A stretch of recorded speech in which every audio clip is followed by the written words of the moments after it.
this border war. Fans called it Moonshine Throwdown. I think that's the best rivalry name, an unofficial name, but the best rivalry name I've come across. Yeah, unofficial that should become official soon enough. Embrace it. 5 receivers at Duncan's disposal. Duncan stepping up. Hit! Ball is loose! Big call here. Marshall thinks they have it. And the Horde do! Here's the kickoff from Amaretto Curry to the Hilltoppers, and we are underway. And a fake reverse on the kick return. And here comes Townsend down the left sideline. What a way to start it for Western Kentucky on the road. And it is an opening touchdown return. And just like that, the Hilltoppers strike first. Justin Rohrwasser to try to win it for Marshall from 53 yards out. It's got the leg. It is good! And the perfect season continues for Justin Rohrwasser. Goes for 2. Going for the win. Western Kentucky going for the victory. Rolling to his right. Quick strike. And they did it! Western Kentucky has ended the perfect season into the hands of Willie McNeil. A shocker here in West Virginia. And it is over for Marshall. They end the regular season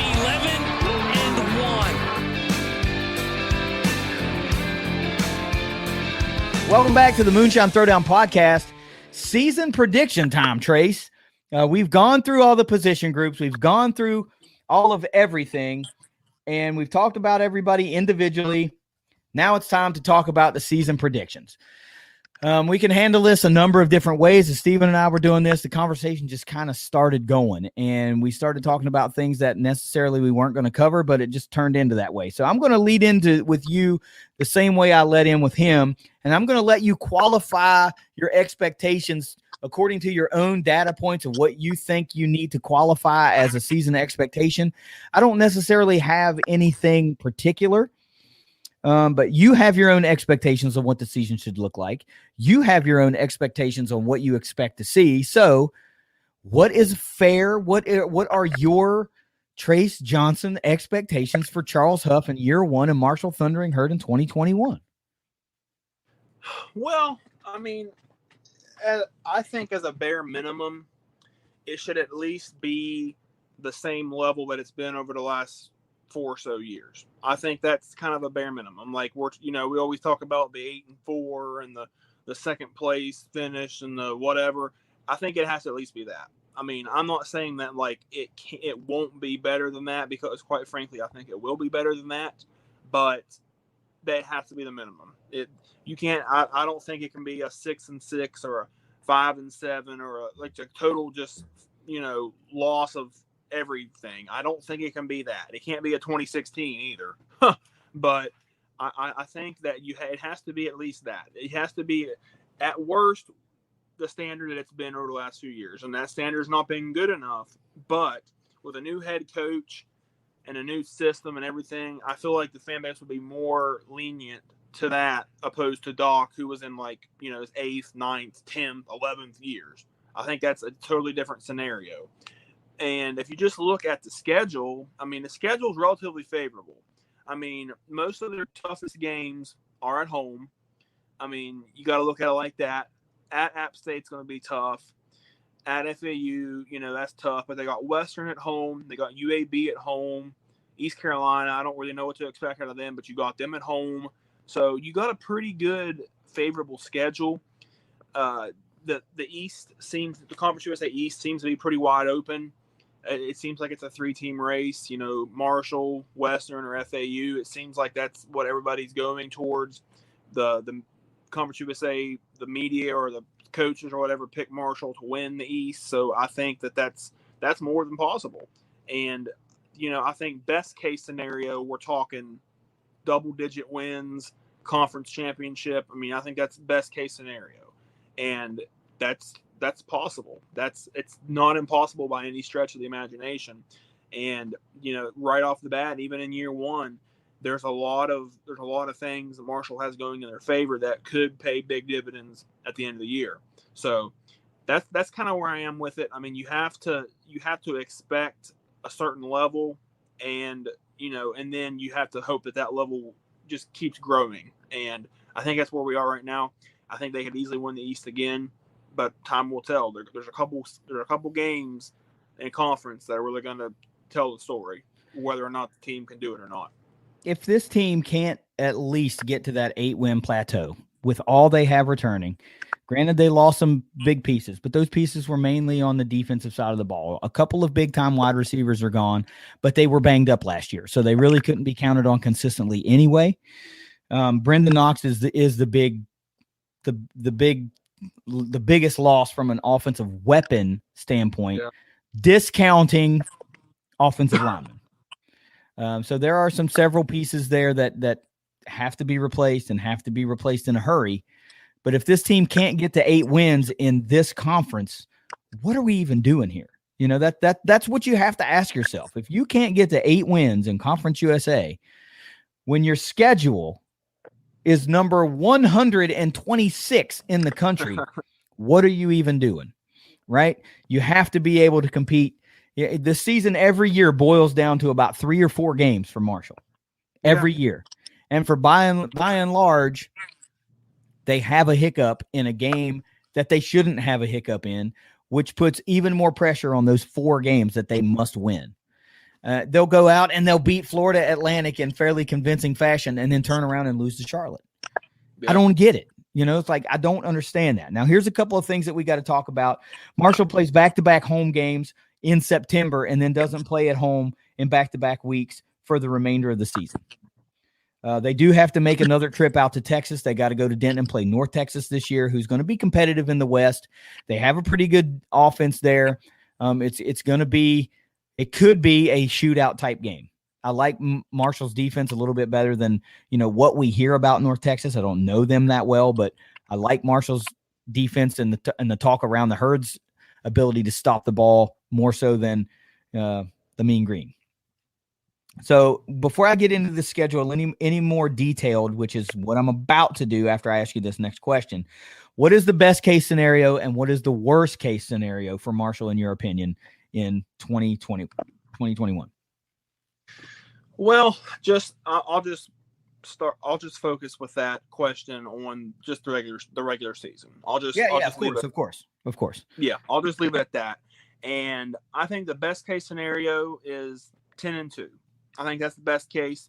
I think the worst case is 6-6. That's where I am with it. I think if you just have a bad year or quote unquote bad year, I think the worst you can do is 6-6 with the team that they have and the schedule in place. I think it's 6-6, but 10-2 is more likely than 6-6. Let's not pretend that it's the other way around. I mean, 10-2 is definitely possible. Somewhere in the middle somewhere in the middle of 10-2 and 6-6 is where most fans probably feel like they're going to end up. And, it's hard to argue with that just because there's a lot that they still have to prove and a lot that the coaching staff has to prove as a new staff. But that's where I am with it. It's got to at least be in that area right there. Well, that puts you at 8-4.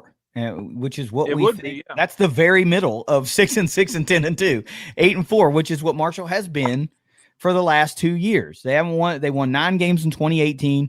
They haven't won 10 games since 2015. So we're getting a little too far removed from a 10-win season now. You've gone. Chase Litton was the last quarterback to get you a 10-win season, and for all that those teams did. There were some very big Huntington between 2016 and 2020, and you could not get a 10-win season. You just couldn't get there. It was there a couple of times, and you just could not get there. So 10-2 is fair as a best case scenario. 6-6, it almost sounds like that's where if the wheels come off. Now, of course, look, we have to say this, like if everyone stays relatively healthy. Right. We're not talking about like, Grant Wells goes down game 1. They're still going to go 6-6. That's not what we're talking about. We're saying everybody gets the normal amount of dinged up and is able to fight through it. It's an average year. You're talking about the wheels coming off and still getting 6-6. That means backing into a potential bowl game and all that kind of stuff. And if things just go awry and you're still able to maintain bowl eligibility, I think you have to be okay with that to a certain extent in year one with a whole brand new coaching staff minus offensive coordinator Tim Cramsey. I think you have to do that. Huff is still trying to get his guys in there. You know, he's got the benefit of a lot of playmakers on this Marshall roster. He absolutely does. But he's still got to be able to recruit his guys and get the guys that he wants to do or that can do what he wants to do. But 8-4 for year one, you better take it. If you get it, you better take it and be okay with it. And I mean, depending on how many – sorry, not to cut you off, but depending on how many conference losses they have, 8-4 could sneak them into the East Division Championship. Yeah, if you come out of the non-con 2-2, then you're talking about losing 2 conference games. Now, of course, it depends on heavily which if you lose to Florida Atlantic, you lose to Western Kentucky, you've got no shot. No chance. You cannot lose to both those teams, and that's what Stephen and I were talking about.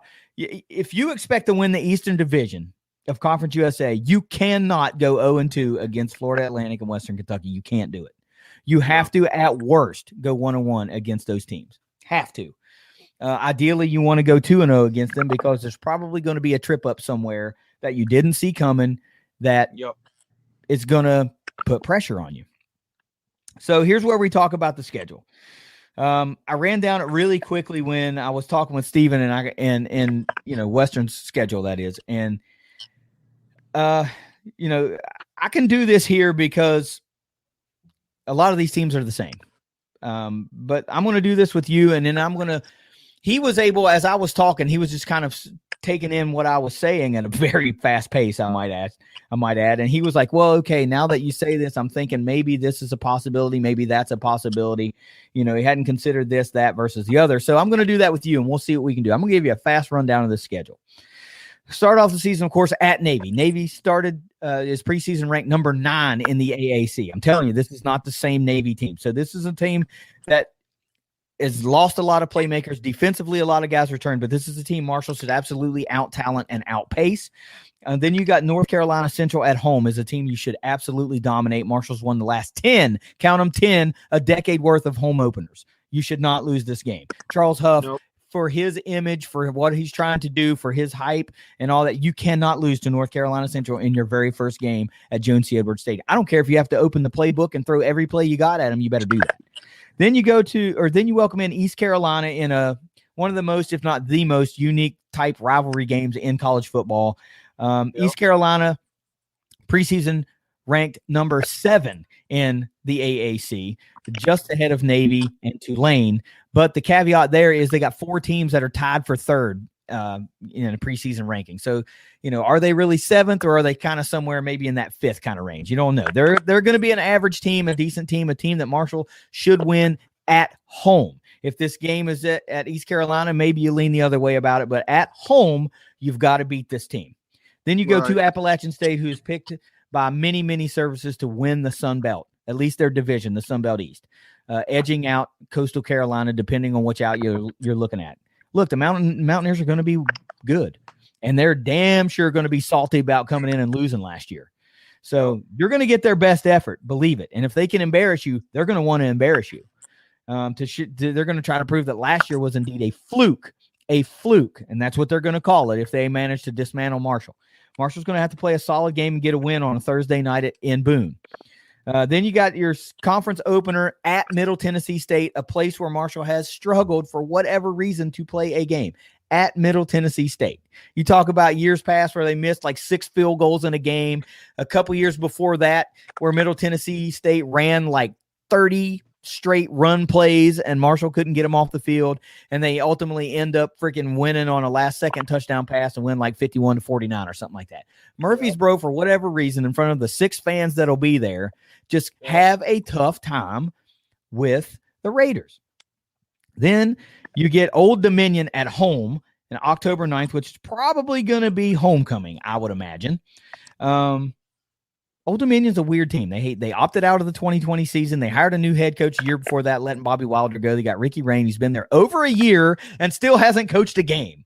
So what are the Monarchs going to look like? Who freaking knows? But They're like the biggest wild card going right now. They could be stupid good. They beat Virginia Tech a couple of years ago, remember? And then they opted out of the day-going season last year. So who knows what they got?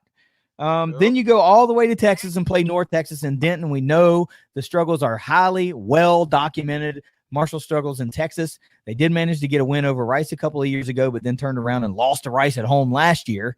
The trip to Texas is always a wild card as well. Then you get a bye week, you get the rest up, and you go down to Miami and play FIU.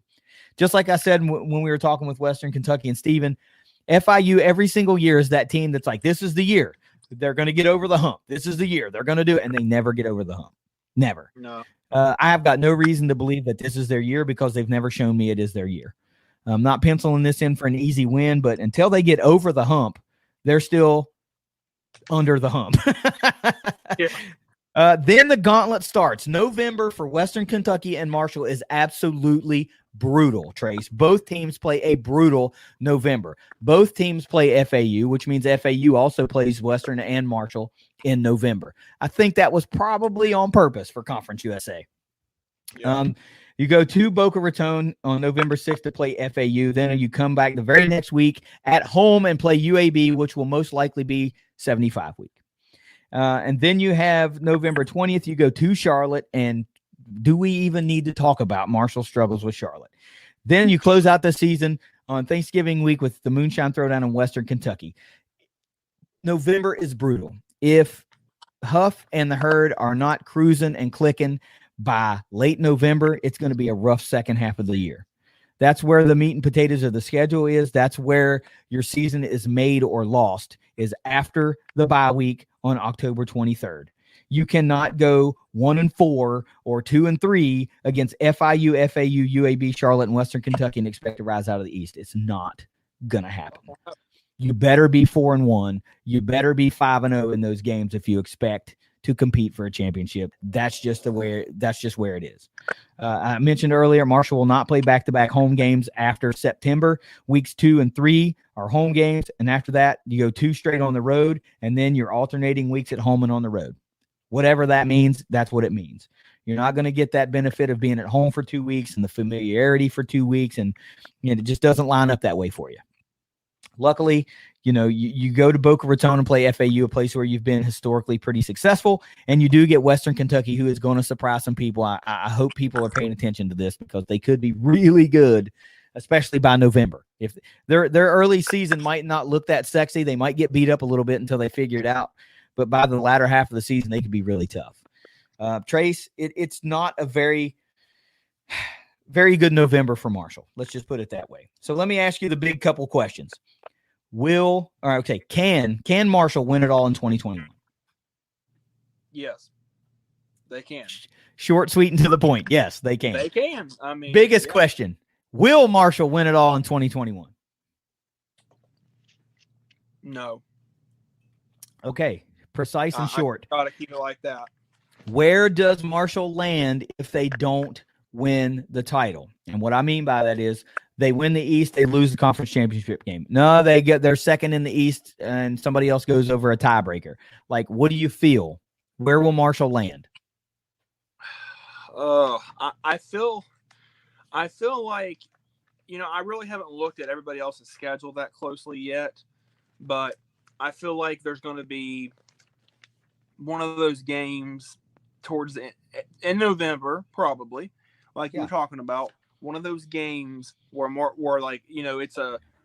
might even be a case of winner wins the East. It might even be a case like that, and then one of those type things. But I mean, I haven't even in my head right now. I haven't even totally decided if they're going to win the East yet or not. Like they might just win the East and just lose the title game again. That would suck so bad. But like, if they win the East but don't get to host the game, like if if UAB comes out of the West again and they get it at home, and Marshall maybe beats them on, well, no, if Marshall beat them on the 75 week, then Marshall would host the game probably. Well, potentially. But like if Marshall's on the road in the championship game, that's a tall task.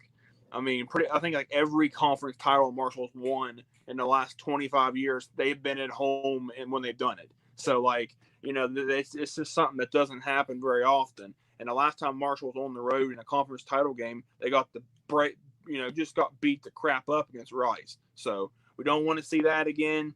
I'm gonna try to figure out as I go through this schedule more if I think they're going to win the East or not. And when the question is brought up, I will predict if they win the East or not. But for right now, my gut's telling me that I just don't. I mean, I'm not saying they can't win the conference. They easily could, but I can't quite pull the trigger on it yet. Yeah, you're just like Steven. As the season goes along, he said, well, this is subject to change because I got to see how other teams start looking. And of course, that goes without saying. How can you expect to make a solid prediction that goes unchanged throughout the whole year? We don't know what's going to happen. But yes, the talent's there to win the conference. Will they? I don't think anybody wants to stamp it and say, yeah, Marshall's the bona fide favorite. Here's the thing for me, outside of what we do here in the podcast that we have and the interest we have in playing Western Kentucky, against my better interest, the biggest game on the schedule for Marshall this year, period, is November 13th against UAB. That is the game. It's the 75-week game against the defending conference champion for a first-year head coach who hasn't had a 75-week game yet. And for all the things that you may not like about Doc Holliday and all the things that he did that you may not agree with, he put a real emphasis on 75 week, and he did that right. You are correct. And he made no bones about it. How many times did you hear him say, how would you like to be the coach of a team that has a game on the schedule you can't lose? Multiple years, yeah. And that's it. That's the game. You can't lose that. Charles Huff cannot lose against UAB. And what a team to have to play in your first 75-week game. UAB, defending conference champion, who just came into your house the year before and beat you for that championship. I mean, that's the season in a nutshell right there. They win that game and they've played strong for the rest of the year. They could host the title game. And if they lose that game, that could cause a domino effect to where you go to Charlotte and who knows what's going to happen. And then you're looking at a scenario where maybe the Western Kentucky game, the Moonshine Throwdown, decides the East. And do you want the mindset of losing 75 week, having a hiccup at Charlotte, and now you must win against Western Kentucky at home? I don't think you want that scenario. I don't think you want that scenario. So for all the games that are on the schedule, circle UAB, circle 75 week, and circle it now in big bold print and say, we got to win this one. This is one we've got to win. Trace, give me some. I'm back. Hey, bud. I'm back. Cooper's here. I'm back. I'm back. Cooper's back. Trace, for all we've talked about here, can you give me some? We love each other, Mom. Oh, yeah. Mom, we love each other. How are you going to beat that? It's hard to talk football when your kid's telling you that he loves you. Yeah. Hang on.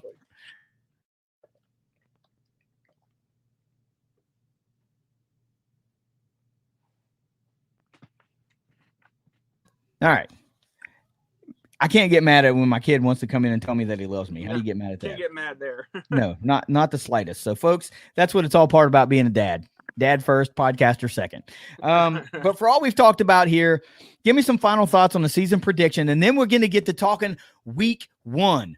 We've got Navy on the schedule. Just some quick thoughts before we preview this week 1 game. Well, quick thoughts. I'm gonna go ahead and try to sum up what I think the season's going to end up like, regular season wise. I mean, I like to do it like I like to have a prediction. Like I like to have a specific number I think they're going to reach or whatever. But for this season, my prediction is 9-3, 6-2 in conference. That's my prediction. Whether or not that's good enough to win the East, we'll see. But odds are 6-2 probably won't win the East because it seems like the last however many, my God, probably a decade or more, the conference, the East Division champions have only had 1 or fewer losses in conference. That just seems like that's the norm. I think the last team that did it with more than 1 conference loss was, I think it was Southern Miss in 2011. I think that was the last team. So we're talking last decade. So you almost have to, keep it at 1 loss or fewer in conference. I mean, it could. I mean, I'm not saying that it's impossible that 2 losses wouldn't get you to the title game, but it doesn't seem like it would, especially one or two of the losses are to FAU or Western. I mean, That's just what it comes down to. I think a non-conference, I think the only team they lose to is App State. I think they'll beat the first 3 teams. I mean, they could beat App State again. That would be pretty amazing if they did, actually. But I think at App State's going to be really tough because, you know, they're going to be out for blood in that one. They're going to remember last year, and they're going to want some revenge. And I think, you know, Thursday night at home, App State's going to really be fired up for that one. So that's going to be tough. Conference play, you know, Middle Tennessee, I absolutely despise playing at Middle Tennessee for obvious reasons. For obvious reasons, Marshall can't save they can't play their way out of a paper bag in It's the home field advantage, right? It's the noisy crowd. Yeah. The run. it's just too deafening there. But no, I think they'll probably get them this year. Marshall will.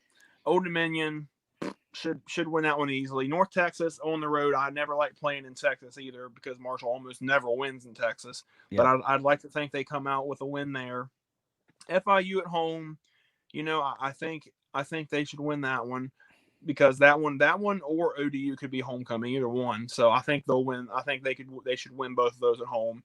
But where it really starts getting tricky though, November 6th. I'm telling you. November 6th through November 27th. I mean, that's where it's going to be. You either make you break. That's your season. November. That's your season. If you can go relatively unscathed, unblemished through those games, they're going to win the East. They're going to. But if you lose 2 or 3 of them, you're not winning the East. That's just the way it is. So up until, you know, September and October, it matters. But November this year especially is what really matters. But whether or not it wins the East or not, 9-3, 6-2, that's my pick. And if they get to a bowl game and win, that'd be a 10-win season in year 1. So yeah, that's a good point. A bowl game in year 1, 10 wins in year 1 would be big. But hey, I like it. We'll see if they can live up to the hype. If you got your druthers and you don't want to lose 75 week, but if that happens to slip away from you and then you go hiccup at Charlotte, but come back and bounce back and beat Western Kentucky after going to Boca and beating FAU, you could still rise out of the East.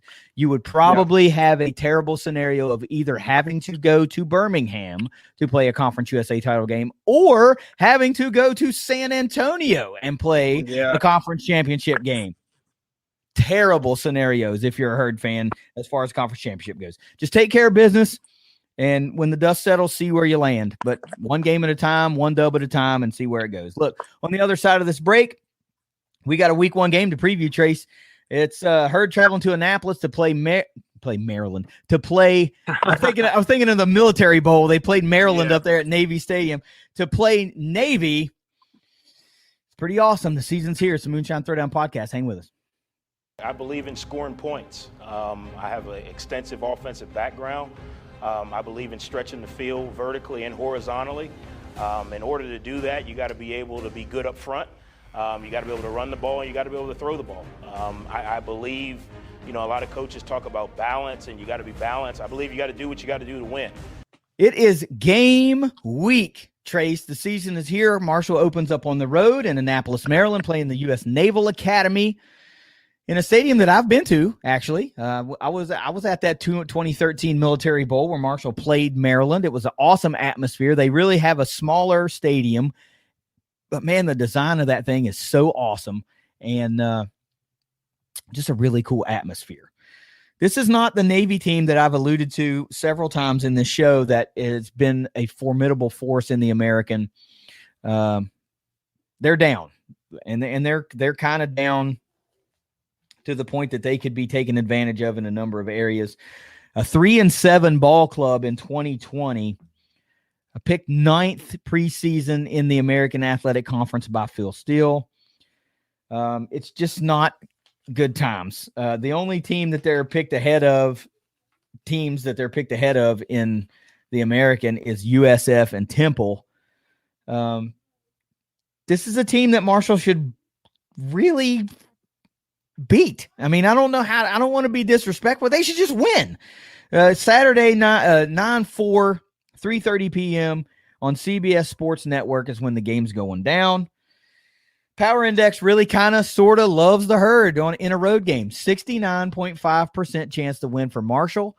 Better than 2/3. You got to love that. The current line on the game is Marshall -3.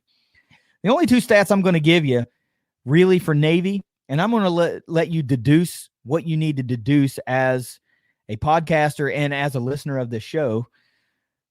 Navy scored 16.5 points a game last year, and they allowed 30 points a game last year. And almost all of their offensive firepower is gone. So that's about all you need to know, really. Trace, talk to me about Navy and Marshall, and then we'll talk about some players that you got to look out for. Yeah, I mean, I think you said it right. I mean, this is definitely not the Navy that most fans would think about immediately. I mean, when you think of Navy, you think of, 8, 9, 10, 11 win team, that's always good. This just isn't. This doesn't seem like that Navy team. I mean, now they were only 3-7 last year. I mean, a lot of games, actually pretty much all their losses just weren't even competitive, except maybe like 1 or 2. So like, this just isn't the same Navy team. Now, but on the contrary to that, though, the last time they really were bad, in 2018 they were 3-10, but then the next year they rebounded to 11-win team. So I'm not saying that's going to happen again this year, but that's a possibility. Like, they seem like that they've been able to rebound from stuff like that. But only returning 5 offensive starters, that's not on a team that, like you said, couldn't hardly put points on the board last year. That's not going to be a good thing. Defense returns most of their guys, so maybe the defense will be a little better. And we know how we know what they like to do offensively: run the ball, run. We know that's what's going to be, and we know Marshall's really good against the run. Marshall was sensational against the run, and they have been the last couple of years. They've been really good against the run. So that that's really going to make it's going to make it pretty hard for Navy to move the ball if they can't run the ball. So Marshall, even though this game's on the road, I think there'll be a nice smattering, or maybe even more than a smattering of green in that crowd, because Marshall, fans have been to that stadium in recent years, like you mentioned, the Military Bowl. So there'll be a decent little Marshall contingency there, I think. And Huff's first game as head coach, I think they're going to want to come out and make a statement. I'm not going to predict a blowout or anything, but like you said, though, I think Marshall should win the game. It's going to be, it's all first games are always a little dicey, but I think they should win the game, and I think they're a more talented football team. So at the end of the day, that's really what it comes down to. Yeah, let me drive home an extra point about this 3-7 record from last year. Navy only beat teams that were worse than them. Okay, so they didn't upset anybody. They really didn't. The best effort they had against a team that was better than them was a late game or a late season contest against, at the time, ranked number 22 Tulsa, and they lost 19-6 at home. So that's really your best effort. I mean, you beat two of the teams. Well, they didn't play USF, but they beat Temple, who's ranked behind them this year by 2 points last year, 31-29. They beat East Carolina on the road last year, 27-23. We just talked about the fact that East Carolina is ranked preseason number 7 in the AAC, so they're not really that great either. And then you beat Tulane last year on the road, who's ranked 8th preseason in the AAC this year by 3 points. They didn't upset anybody. You got to beat Navy. If you're Marshall, you got to beat Navy. You're better than them. You just are. So do it. So let's talk about some players to look out for, I guess. If we got to talk about some people. I got 5 players for you for Navy offense and 5 players on the Navy defense. And we're going to, right off the gate, the Navy defense is pretty good. They have given up a lot of points, but their top 5 tacklers, all the guys we're going to talk about, return. It's not the same story on the offense. Some of the guys are back, but the quarterback's different. There's a couple guys that have moved on, which I'll make a note of in a minute. But it starts with quarterback, number 7, Xavier Arline, the 5'9", 176-pound sophomore. Passing, Navy's not a huge passing team. 4 of 12 last year for 27 yards. He was not the starter last year. He's going to be thrust into action this year. So another definite advantage for Marshall. You got a first-year starter lining up for Navy in game 1. 59 carries as a runner last year for 210 yards to the positive. With a long of 52. So 20% of his yards came on 1 carry. So you have another 58 carries for like 160 yards. Yeah, that's not going to get it done. Number 32, a running back, Isaac Rouse, 6'1", 215-pound senior. No stats in 2020. We're not off to a good start here. Second leading rusher, Jamel Carruthers for the Naval Academy last year, actually transferred out. And guess where he ended up, Trace? Yeah, you guessed it. Western Kentucky. He's a local Bowling Green kid. So now he's on the Western Kentucky roster, and he was highly productive last year. Big bruising running back. So Marshall will have to face him at the end of the season instead of at the beginning of the season. But also currently on the roster, number 0 running back Chance Warren, the 5'10", 190-pound senior, 29 carries for just 95 yards last year, 3 touchdowns, 6 receptions for 94 yards. Look, I don't know what to tell you. There's just not guys with stats on this roster right now. A couple of wide receivers that are the leaders in the clubhouse returning from a receiving standpoint, both catches and yards and touchdowns, are on the roster. And here are the stats. Number 3, wide receiver Michael Cooper, 6'5", 221. Love that, first of all. Senior, 12 catches last year, 199 yards, 16.6 yards per catch, 2 touchdowns. There's your leader in a yardage and touchdown standpoint. 199 yards, 2 touchdowns. Also on the roster, number 80, wide receiver Mark Walker, 6'2", 203-pound junior. 13 catches leads the way for the Naval Academy for 175 yards, no touchdowns. Do you see the theme here? It has yet to be proven that this this Navy offense can score. Even when they had their guys from last year, they only put up 16.5 points a game. It's going to be a rough go for game 1 for this Navy offense against a very fast Marshall defense, a very experienced Navy defense. So let me go ahead and talk about these Naval Defenders, and then we'll get your keys to victory for the Herd. Number 54, Mike linebacker Diego Fajot, 6'3", 240-pound senior. Good player. Find number 54. He's going to make plays. 72 tackles last year, 39 of those solo, 3 sacks and 1 forced fumble. As a note, in 2019, he also had 100 tackles. He is a player. Number 7, free safety Kevin Brennan, the 5'11", 199-pound senior. 68 tackles, 35 solo, 5 passes defended from the free safety spot. Also, as a note, 81 tackles in 2019. Number 7 is a player. Find where he's at because he will make plays. Number 1, a linebacker. You got to love this, Trace. You ready for this? Linebacker John Marshall. There we go. How you like that? 6'2", 204-pound junior, 62 tackles, 32 of those solo, 1 interception, and 1 fumble recovery last year. Another linebacker, 45, number 45.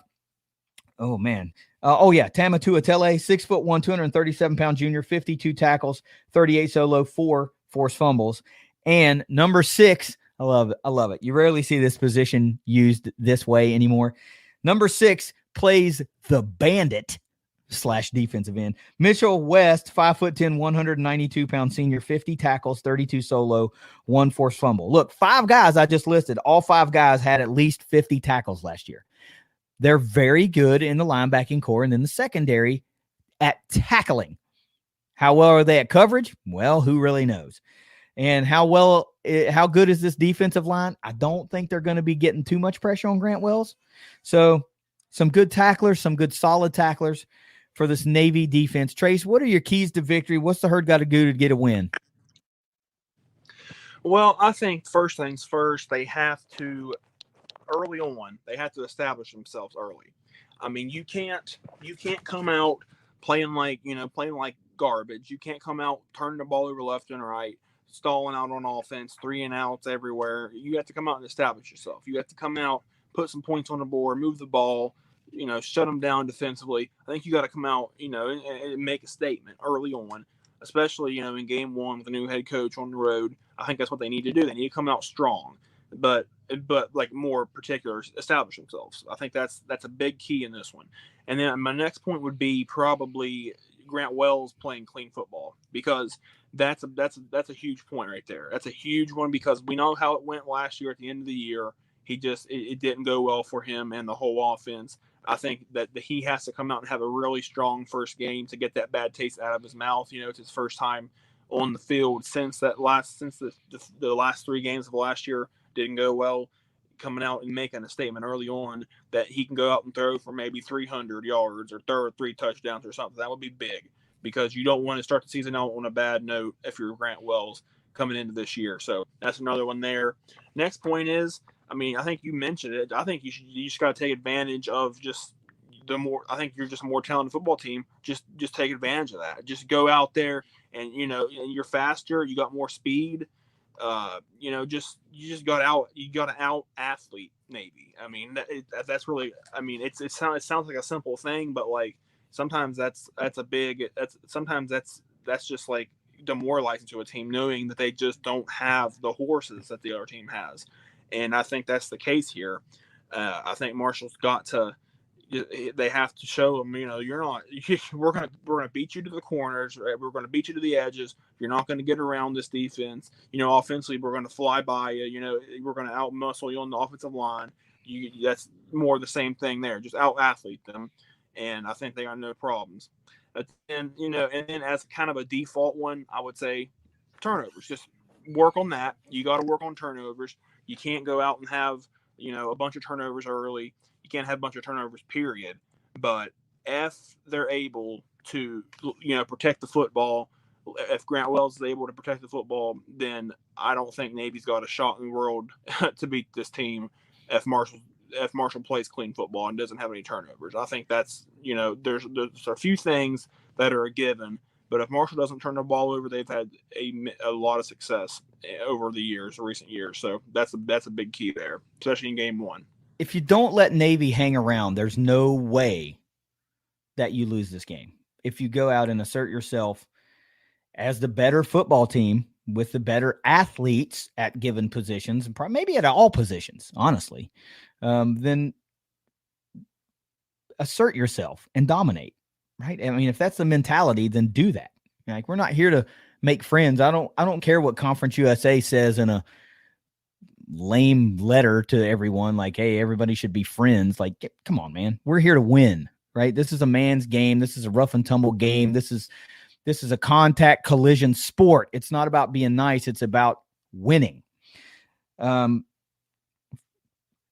the Herd to win, my points to victory are, in line with what you're saying. But I phrased them a little bit different.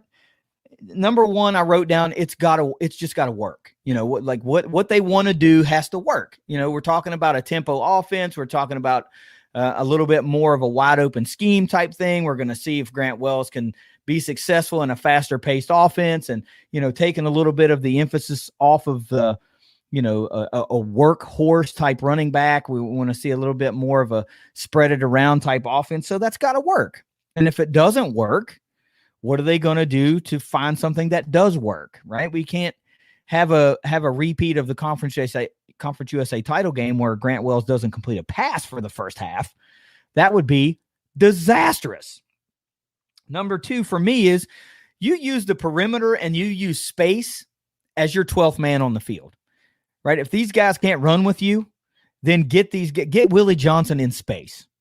Let these guys try to track him down. Good luck. Very few players on other teams have been able to do that anyway. And if you got guys that can run by you on the sideline, Talik Keaton, for example, Corey Gamage, for example, just run by you, good luck, right? I mean, we haven't even talked about the offensive line being able to push you off of your spot and just literally move the line of scrimmage 2-3 yards back every play. Marshall is stacked up to the point to where they should be able to win this game with relative ease, provided, like you said, they play clean football. Number three for me on defense, we know that Navy likes to run the ball, and we know that Marshall's really good at stopping the run, or has been. So let's play contain and set the edges so that we don't give these Navy backs the edge to get around the side of the line, the edge of the line. They force everything back in the middle where we know Marshall is strong, where we know guys like Jamari Edwards are there waiting, where we know guys like Eli Neal are there waiting, Beauplan is there waiting. We still have faith in the fact that these guys can go sideline to sideline with anybody on this Navy roster, but why make them have to? You set the edge and force everything back inside. You're going to have your chances to make plays in the passing game because if the run ain't working, they're going to have to do something. So good luck. And then number 4 is I wrote down stay the course, right? Just stay the course of the game. Don't get flustered if it doesn't work. Like if my number 1 point doesn't, it's got to work. If it doesn't work, stay the course. I still feel good about your ability to make more plays at the end of a game or throughout the course of a game than Navy will be able to. Don't get nervous. Don't get flustered. Don't get, antsy and try to make something work real quick. Just stay the course and you'll probably come out ahead at the end of the game.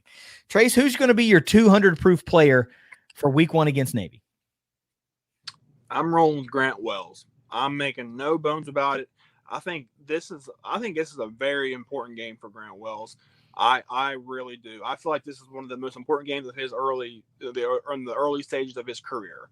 I mean, you just got to think about it like this. I mean, this guy was a sensation. The first 7 games of last year, looked like he was going on to be everybody was thinking, at this point, this might be the new Cato or the new Leftwich or the whoever. Like everybody was high. I mean, and for good reason. He really earned a lot of hype. But then over the last 3 games, the final 3 games of the year, it didn't. He came back down to earth in a big way. And now, coming out in week 1 with a new head coach, new season, just everything's new and different. It's about the offense. Well, offense is going to look a lot different, even though Tim Cramsey's still there. So I think Grant Wells has to have a big game here. I think you have to set the tone immediately that the last 3 games of last year were just kind of an anomaly, like kind of just like a fluke thing. You got to set the trend early. The standard that you're going to play a lot better football this year than you ended up in 2020 doing at the end of the year. And, I think Grant Wells will come out and I expect at least 250 yards, maybe 275. Wouldn't be surprised if he threw 300 yards. I'd like to see at least a couple of touchdowns, no picks, something like that, 65% completion, somewhere around there. That would be a great week 1 performance, in my opinion. But I think this is a big game for Grant Wells, and I think he's got to play well. Yeah, I like that. I like that reasoning you got there. Came out gangbusters. Now you get to be a second-year starter in a week 1 game. A lot of your weapons are still there. The preparation you know how to do already. How will you bounce back from a very rough end to 2020 against a Navy team that you should beat? I went out on not on a limb here, but I took it a step further, Trace. It's not just Grant Wells for me. It's Grant Wells and Corey Gamage. If this has got to be Gamage's year, then it's got to start in week 1 against a team with, inferior type coverage defensive backs to what you can do. I'm not saying that they are inferior players. I'm just saying in relation to what Gamage brings to the table, he's better than them, right? So you got to be able to exploit that weapon. And I fully don't intend for this to happen, but what has consistently gone through my head as we were talking about this game is the first play from scrimmage in the 97 Motor City Bowl when Pennington goes deep to Moss for that bomb touchdown. That's what I would love to see happen. Everybody's thinking that Sheldon Evans is going to get a ball in the gut for the first play of the Huff era. And boy, I would much rather see a play action pass to a streaking down the sideline Corey Gamage for like an 80-yard or a 75-yard touchdown or something like that. That would be pretty awesome. But give me Wells and Gamage as my 200 proof player combo for week 1. Score prediction time, Trace. What do you got? Well, I don't have either team scoring like a lot of points per se, but I'm going to say Marshall gets the win here. I'm going to say 31-17 Marshall wins this one. I don't think it's going to be like I don't think it's going to be anything too crazy. I mean, not going to be like I'd be shocked if it's like a 30-point win or something, and I'd be shocked if Navy won, honestly. So either one of those I'd be shocked about. But I think Marshall's just a better football team here.